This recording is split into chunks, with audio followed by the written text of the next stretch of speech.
지난 한 주간 주님 품 안에서 잘 지내셨습니까? 어제 보신 분들이 대다수시네요.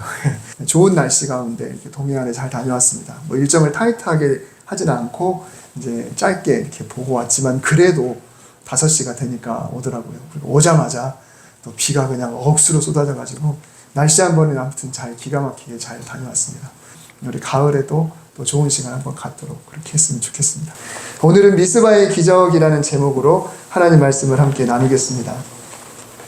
기적이라는 단어에 대해서 기억들을 한번 떠올려 봅니다. 기적.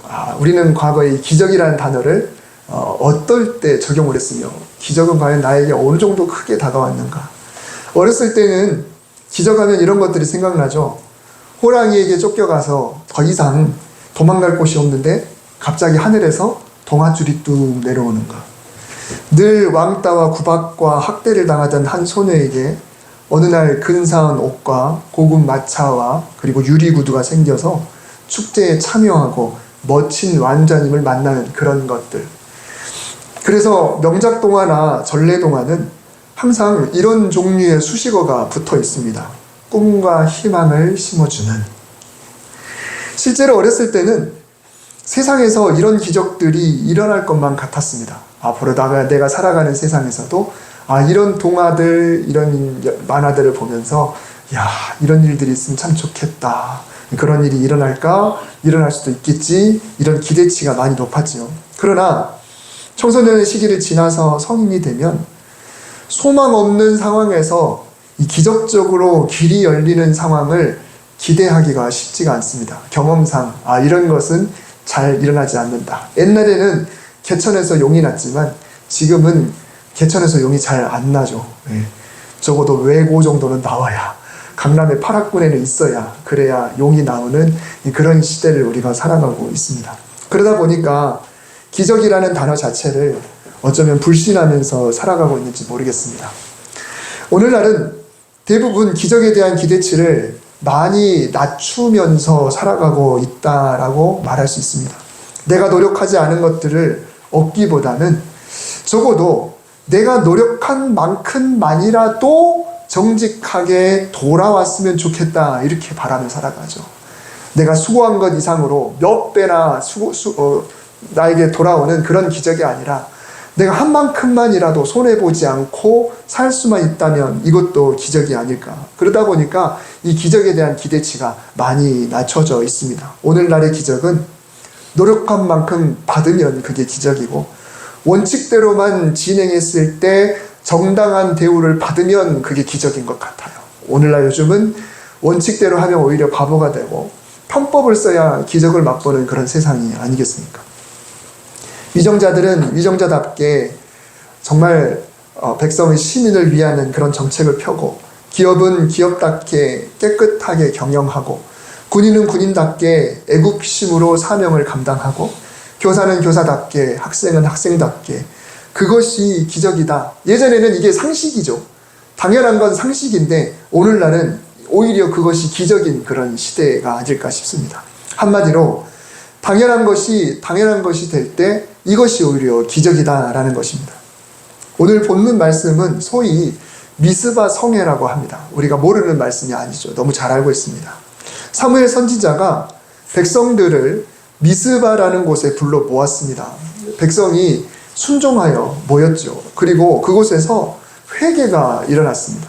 그런데 블레셋 군대가 마침 이 소식을 듣고 이렇게 생각했습니다. 우리가 이스라엘 땅을 수레하면서 쫓아다니면서 진멸하고 돌아다니면 너무 힘드니까 그 수고를 덜어주라고 일부러 저희들이 한 곳에 모였구나.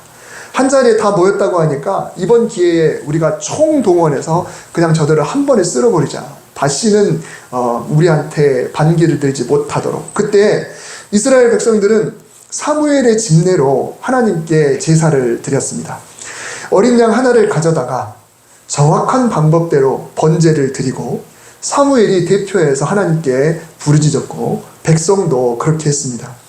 번제가 아직 채 끝나지도 않았는데 블레셋 사람들은 기다릴 필요가 없죠. 이스라엘은 과거에 안식일을 지키느라고 그때 무기를 못 드니까. 그러다가 피해를 입었던 적이 굉장히 많이 있습니다. 실제로 역사 속에서 그래요.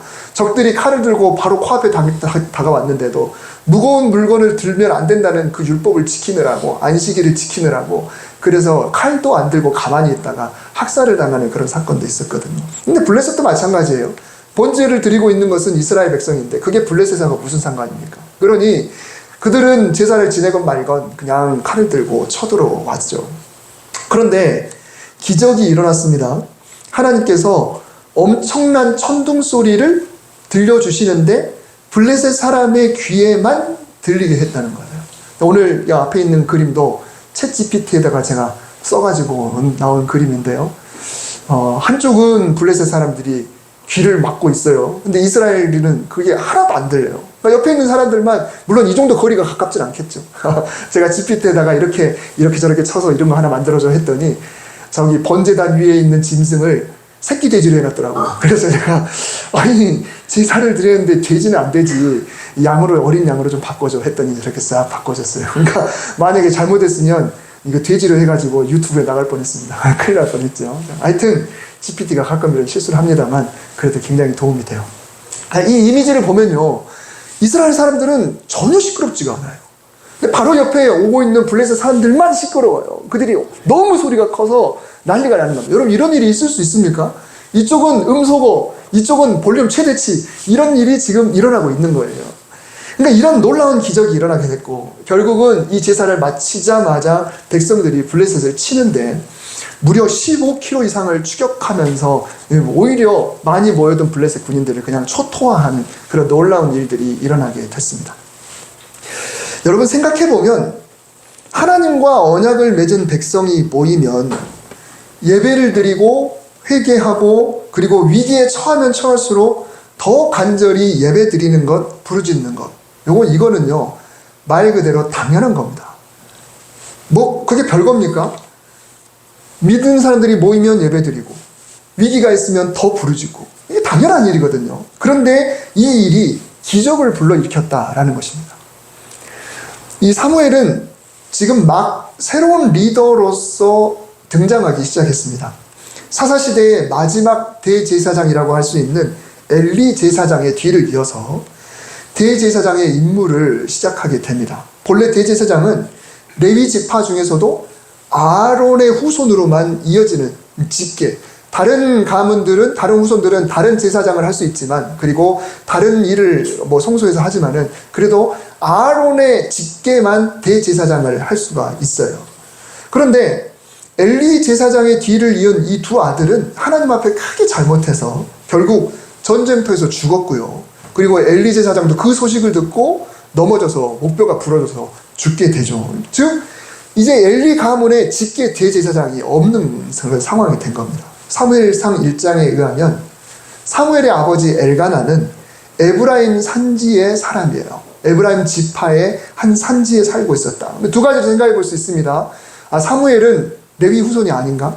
두 번째로는 레위 후손들 중에 제사장들이 각 지파로 흩어져서 그곳에서 역할을 감당했잖아요. 그러면 이 사무엘의 가문도 아론의 후손은 아니더라도 그래도 제사장 가문으로서 에브라임 지파를 담당하고 있던 한 사람이었겠다라고 이렇게 추측을 하죠. 그래서 역대상 6장에 보면 사무엘의 조상도 레위 지파 속에 포함되어 있는 그 명단이 나옵니다. 그렇다면 사무엘의 가문은 그래도 제사장은 맞는 것 같습니다. 엘리 제사장은 살아생전에 하나님께서 사무엘을 선택하셨다는 것을 알고 있었습니다. 하지만 다른 제사장들, 다른 레위 후손들, 그리고 다른 백성들이 객관적으로 보기에는 아니 사무엘이 엘리의 다음 역할을 맡은다고? 이거는 사실 큰 문제인 거죠. 얼마 전에 교황을 새로 뽑았지 않습니까? 근데 교황을 새로 뽑을 때 그 많은 추기경도 후보군이 있는데 그 후보에 없는 엉뚱한 사람이 어느 날 갑자기 자기가 교황하겠다고 이렇게 나오는 거하고 똑같아요. 그냥 아니 교황으로 뽑힌 거하고 똑같아요. 자, 그러면 그 콘클라베인가 뭔가요? 거기에 왔던 그 많은 사람들의 반기가 얼마나 심하겠어요. 난리가 나겠죠. 이건 무효다라고 하는 그런 상황이 바로 지금 딱 사무엘의 상황이다라는 것입니다. 어디서 근본도 없는 사람이 지금 성소에서 있었다고 해서 어찌 엘리 제사장의 뒤를 이어서 그 일을 감당하겠다고? 라고 하는 그런 상황이 지금 사무엘의 등장의 순간이다라는 것입니다. 이런 상황에서 사무엘이 백성을 모았습니다. 사무엘이 백성들에게 무엇을 요구했는지 짧게 기록이 돼 있어요. 온 이스라엘은 미스바로 모이라. 내가 너희를 위하여 여호와께 기도하리라. 말하자면 이렇습니다. 여러분 모이세요. 내가 여러분을 위해서 기도하겠습니다. 라고 광고를 한 거예요. 백성들에게 다른 것 요구하지 않았습니다. 그저 모이라고 요구했고, 그들에게 다른 것 요구하지 않고 그냥 내가 기도하겠다라고만 이야기를 했습니다. 그런데 그 말을 들은 백성들이 어떻게 했을까요? 사무엘이 드디어 등극한다고? 미스바에 모이라고? 그래, 한번 가보지. 어떻게 하나 기도 하나 보자. 이렇게 사실은 뭔가 좀 미심쩍으면서도 구경꾼스럽게, 그리고 진짜 이 사람 잘 해내는가? 혹 하나님께 징계를 받지는 않을까? 아마 이런 마음을 가지고 모일 수도 있는 딱 그런 상황이다라는 것이죠. 다음 달에 이제 대통령 선거가 치러지게 되면 결과가 어떻게 되든 새 정부가 공식적으로 출범을 하게 됩니다. 그런데 아마도, 아니 분명히 이 새 정부에 대해서 어디 아무개 후보가 이런 상황에서 대통령이 됐으니 얼마나 잘 하나 보자. 이 국제 정세 속에서 트럼프가 미국 대통령으로 있는 상황 속에서 중국과 일본의, 러시아의 이 상황 속에 있는 새우로서 과연 어떻게 하나 보자라고 다 생각을 하겠죠. 분명히 곱지 않은 시선으로 바라보고 있을 겁니다. 지지자였건 반대자였건 간에 이제는 새 정부에 희망을 걸고, 또 한국 교회도 앞으로 누가 됐든지 간에 새 대통령과 새 정부를 위해서 힘써 기도해야 될 그런 상황인 것이죠. 사무엘을 보는 백성들도 얼마든지 그럴 수 있습니다. 새로운 출발은 늘 양면성이 있어요. 기대가 되면서도 어디 한번 잘하나 보자 라고 하는 마음이 언제나 있겠죠. 여러분, 제가 3년 반 전에 처음 우리 교회 왔을 때 여러분들은 어떻게 생각하셨는지 모르겠어요. 우리 교회에 제가 왔을 때 어떤 생각이었을까? 어떻게 하시나 한번 봐야지. 아니면 이제 우리 교회가 어떻게 좋아질까? 이런 걸 기대했을까요? 아마 다 양면성이 있었을 것이고, 여러분을 향한 저의 마음도 마찬가지였을 겁니다. 사람들은 다 똑같습니다. 자, 그런데 이 6절 말씀을 다시 한번 보면요. 그들이 미스바에 모여 물을 길어 여호와 앞에 붓고 그날 종일 금식하고 거기에서 이르되 우리가 여호와께 범죄하였나이다 하니라. 자, 여러분 어떻습니까? 백성들이 뭔가 구경꾼 같지는 않죠. 그리고 뭔가 평가하는 사람들 같지도 않죠. 뭔가 수동적인 그런 사람들 같지가 않습니다. 반대로 아주 적극적으로 뭔가를 하려고 합니다. 먼저 정결의식을 행해요. 물을 길어 여호와 앞에 부었다. 그리고 하루 종일 금식했습니다. 아침부터 늦은 밤까지. 또 하나님 앞에 범죄하였나이다 라고 전체가 다 회개의 기도를 했어요. 우리가 여호와께 범죄하였나이다. 사무엘이 새롭게 출발하면서 내가 기도할 테니 그저 모이라 라고 요구했어요. 다른 거 요구하지 않았어요. 내가 모이라고 명령하면 당신들은 목욕제기하고 정결의식하고 그리고 죄를 뒤집어쓰고 거룩한 모습으로 하나님 앞에 나온 다음에 그 다음에 하나님 앞에 다 회개 기도하시오. 그리고 다 준비해 놓으면 내가 여러분을 위해서 기도하겠습니다. 이렇게 이야기하지 않았습니다. 그냥 모이세요. 내가 기도할게요. 라고 했을 뿐인데 그들이 가만히 있지 않고 적극적으로 능동적으로 이때 우리가 뭘 해야 될까라는 것을 스스로 느끼고 실행해 나갔던 것이죠. 사무엘이 우리를 위해 기도한다면 우리는 무엇을 해야 할까? 이것을 고민하고 실천했다라는 것입니다. 그런데 기적이 일어났습니다. 그러면 여러분, 이 기적의 공로는 누구에게 있을까요? 사무엘이 하나님께 부르짖어서일까요? 아니면 사무엘과 백성들이 번제를 드리고 있었기 때문일까요? 그보다 더 과거로 돌아가서 백성들이 정결하게 하고 금식하고 회개했기 때문일까요? 여러분, 기적이 왜 일어났을까요? 정답은 모두 다입니다. 공동체 모두가 자기 위치에서 마땅히 해야 할 바를 해냈을 때 기적이 일어났다라는 것입니다. 그러면 블레셋 사람에게만 내렸던 그 굉음, 그 엄청난 것만 기적일까요? 그렇지 않습니다. 여러분, 사무엘의 등장은 새로운 시대의 시작이기도 하지만 사사시대의 마지막이기도 하죠. 사사기, 룻기, 그리고 사무엘서로 넘어가잖아요. 그런데 사사시대는 어땠습니까? 사사시대, 그 시대가 어땠는지를 부정적으로 평가하는 표현이 이 사사기에 2번이 나오는데 그 중에 하나가 17장 6절에 나옵니다. 그때에는 이스라엘에 왕이 없었으므로 사람마다 자기 소견에 옳은 대로 행하였더라. 여기서 이 왕이란 제도적인 왕이라고 생각할 수도 있겠지만 숨겨진 진짜 의미는 이스라엘 백성이 하나님을 왕으로 삼지 않았다. 하나님의 명령을 따르지 않았다. 하나님을 왕처럼 여기지 않았다라는 그런 의미입니다. 이스라엘 백성이 하나님을 왕처럼 여기지 않았으므로 이스라엘 백성이 하나님의 왕이신 하나님의 명령을 무시했으므로 하나님은 계시지만 이스라엘 백성들은 마치 왕이 없는 것처럼 여겼으므로 사람마다 자기의 소견에 옳은 대로. 그러니 대제사장은 백성을 위해 온전히 기도했을 리가 없고요. 백성도 온전한 제사를 하나님께 드렸을 리가 없고요. 금식이나 회개도 했을 리가 없습니다. 국가나 가정에 아무리 큰 위기가 찾아와도 자기 소견에 옳은 대로, 즉 내가 하기 싫으면 그냥 안 해요.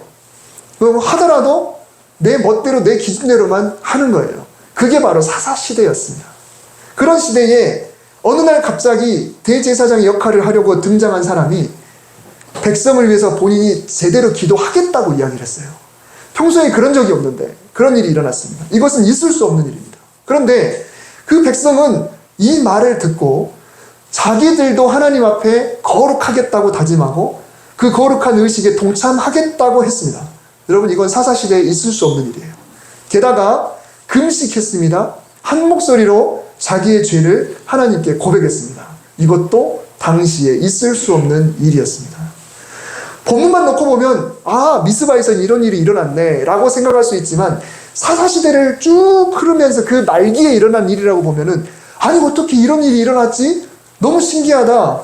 있을 수 없는 일이 일어났네. 여러분, 이것을 뭐라고 표현합니까? 2글자로 기적이라고 하는 거예요. 있을 수 없는 일이 일어난 것을 기적이라고 하는 겁니다.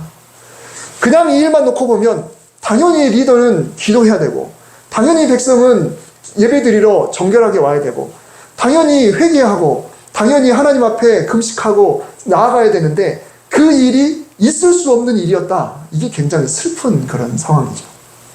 오늘 본문에서 블레셋 군대를 혼비백산 만든 것만 기적이 아니라 이 기적이 일어나기 전에 사무엘이 한 모습, 백성들의 모습 그 자체가 또 기적이었다라는 것입니다. 몇 해 전에 사사기 5장으로 제가 설교를 했던 적이 있어요. 여자 사사 드보라는 가나안의 군대 장관을 물리쳤습니다. 시스라라는 사람이죠. 그 싸움에서 승리한 후에 하나님을 찬송하는 그 찬송시를 길게 작성을 한 게 이제 사사기 5장에 나오는데 2절에 보면 이런 표현이 나와요. 이스라엘의 지파 지도자들이 잘 지도했고 백성은 그에 따라 즐거이 헌신하였으니 여호와를 찬송하라. 여러분, 지도자는 왜 지도자인가요? 당연히 백성들을 잘 이끌라고 지도자죠. 백성은 당연히 나라와 민족이 위기에 처했을 때 헌신하는 게 마땅합니다. 그런데 이때도 역시 사사시대였잖아요.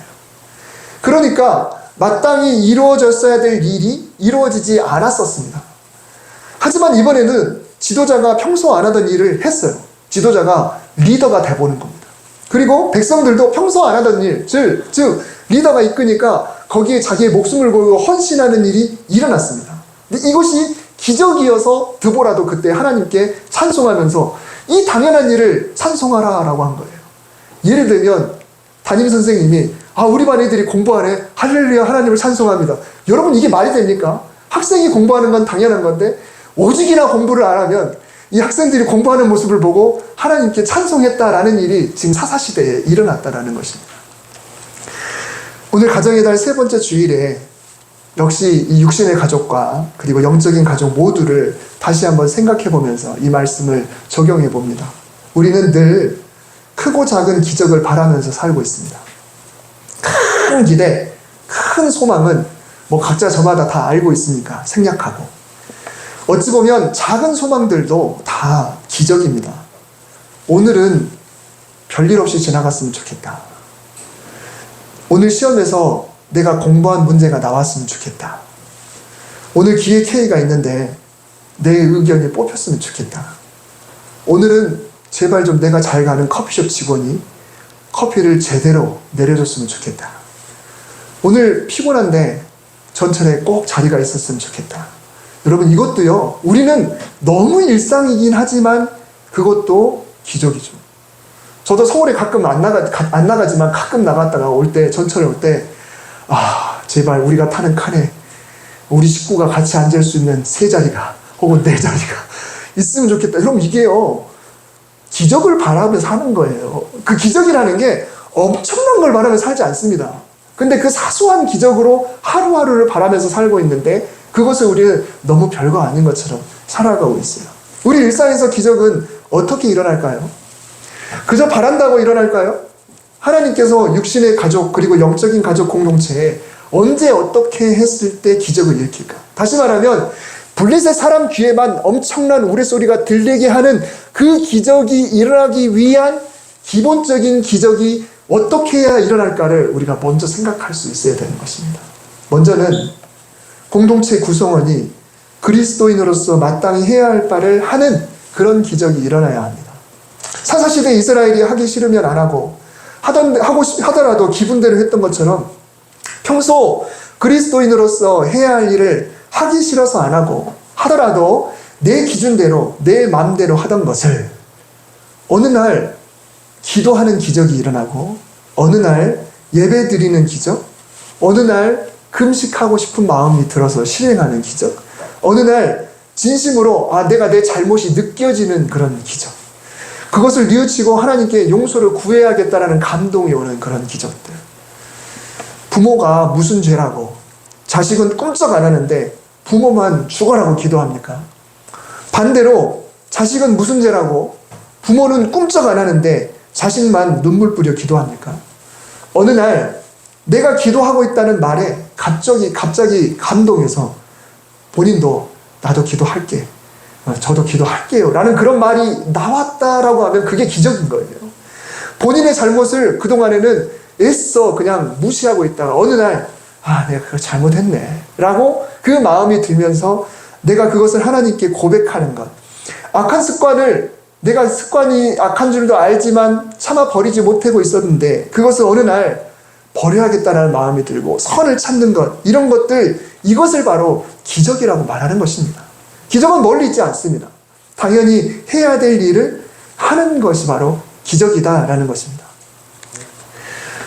자식이 평소에 그렇게 부모가 기도하는데도 안 되는 거를 근데 어느 날 갑자기 본인이 한대요. 그러면 뭐라고 이야기합니까? 웬일이니? 해가 내일 서쪽에서 뜨겠다. 그 말은 뭐예요? 해가 서쪽에서 뜬다는 것 자체가 기적 아닙니까?